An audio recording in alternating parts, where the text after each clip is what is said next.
Part 7. The Cave. The hole yawns deep and wide, its top reaching almost halfway up the mound. Sergeant Brown and 4 of the men comprising 2nd Squad cautiously move forward in formation. Still skulking, Tahir joins a little ways behind them, while Sergeant Troy and 1st Squad bring up the rear. The rain has continued to fall hard, and, pretty uncharacteristically, shows no signs of stopping. If it keeps up like this, we might have issues getting the trucks out of the sand and back to the road. On the bright side, we'll only have to worry about washouts if we get out of this cave alive.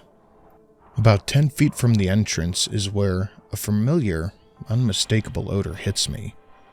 This cave smells of death. Walking through the entryway, the stagnant air intensifies the stench, wielding it like a weapon, and I hear someone in 2nd Squad retch. The hole itself is actually more of a semicircular tunnel, about 15 feet high and 10 feet wide. Pushing forward, the first thing I notice, other than the sickening smell, is that the walls are smooth and unnatural. For about 25 feet, the entire expanse of the floor and ceiling is covered in this strange cave art. Fantastic symbols that bear a passing resemblance to ancient Syrian writings I came across in my college studies. One small section of the tunnel roof appears to have collapsed, disturbing the otherwise unbroken pattern of art. Whatever ink was used to transcribe the symbols glows with this faint luminescence, giving the passage a disturbingly eerie feeling. The tunnel seems to be sloping gradually downward, rather than simply leading into the hill. It burrows in the ground itself. How deep it goes, I can really only guess. I see movement ahead as Specialist Barnes from 2nd Squad jogs up to me. This kid looks scared. "Sir, Sergeant Brown says you need to come take a look at what he's got up there." "Okay. What is it?" "He said not to tell you. Something you've got to see for yourself." "Why didn't he call me on the radio?" "Tried, sir. Radio's out." I key my hand mic futilely, trying to reach the trucks just 50 yards behind me. Damn it. Must be something in these walls screwing with the signal. "Barnes, keep going back to Sergeant Troy. Tell him to send a couple of guys back to the truck and let them know they won't be able to talk to us while we're down here. Then meet up with Sergeant Brown. Come on, Tahir, let's go see what all the fuss is about." The Sawa leader sighed. "I think you have very good idea what it is, Mulazim Michael, as I have told you." We continue forward another 50 yards before I reach 2nd Squad and the source of the smell. Dozens of bodies cover the floor of the cave. Torsos ripped open, limbs strewn in a mess of gore. The blood's dried, but based on the smell, they haven't been here that long.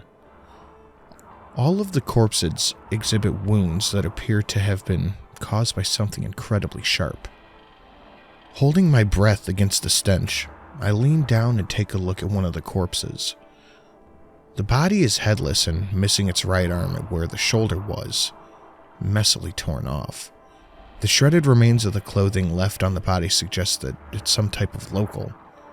The stomach is ripped open and a huge chunk of gut seemed to be missing, like something was eating it.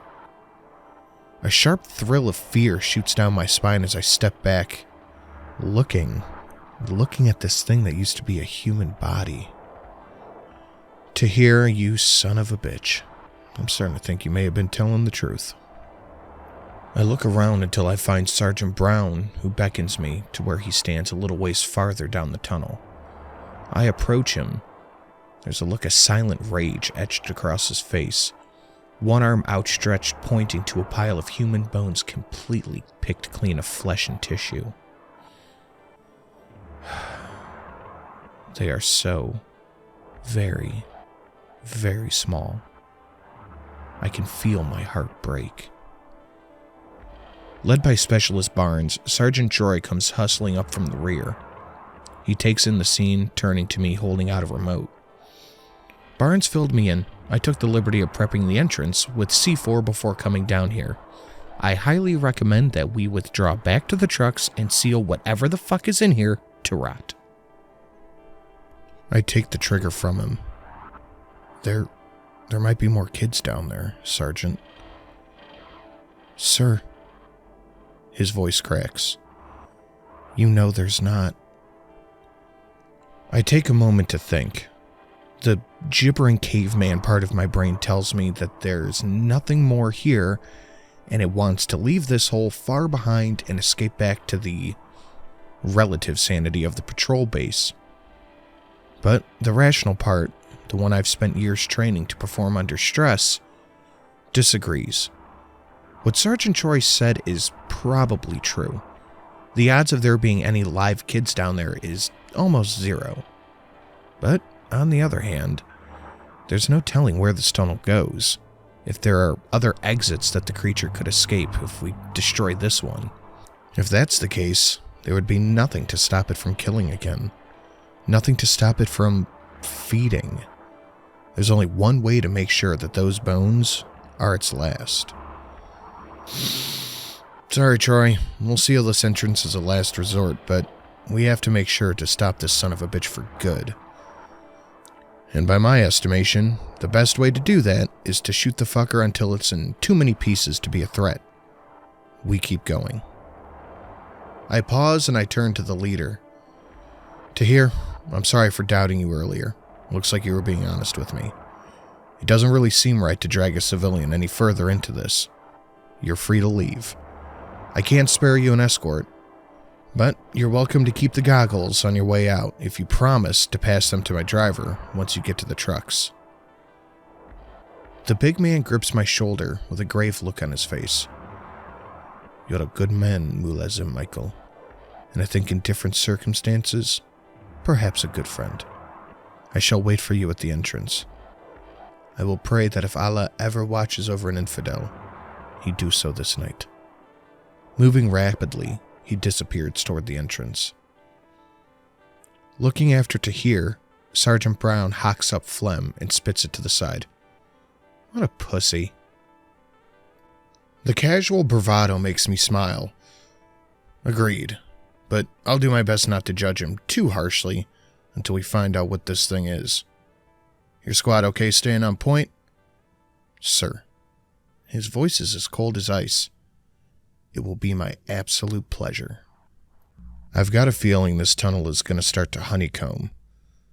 Use your gut to pick a route, or I'll follow the stench. Radios down here are worthless, so don't go farther ahead than shouting distance. Tell the boys to stay sharp, weapons free. If it moves, shoot until it stops. No worries there, sir. Let's go, second. He turns around the tunnel and begins making his way deeper down. Troy is left standing behind me. I'll keep the rear, but remember what we agreed to, sir. I remember, Sergeant. Keep them alert, mark the way back to the entrance with the IR chem lights. If the hole starts to branch off, I don't want to get lost down here, and I really don't want that thing sneaking up behind us. I follow close behind second squad. Just as suspected, the tunnels soon begin to break off into multiple forks, sometimes as many as 3 or 4 different paths at an intersection. The darkness is now absolute. The strange glowing markings near the entrance of the cave have a distant memory. I reach up and key the IR flood on the side of my goggles, washing the expanse of the tunnel in beams of invisible light to help my goggles be a little more effective. As we move deeper into the abyss, I become sharply aware of the crushing weight of the earth around me. I'm not claustrophobic, but down here I may as well be. We travel for what seems like hours, but checking my watch, it's only been about 15 minutes. Brown seems to be picking routes at random. Right, left, second from the left. I try to keep track, but after 7 or 8 turns, I know it'll be impossible to remember all of them. Doing some quick mental calculations, I realize that if this goes on much longer, we'll have to stop and cross-load chem lights back with first to make sure that they know the route. They'll be running out. I just have to hope that Troy keeps close or we're going to risk losing him and the rest of First Squad at one of these intersections.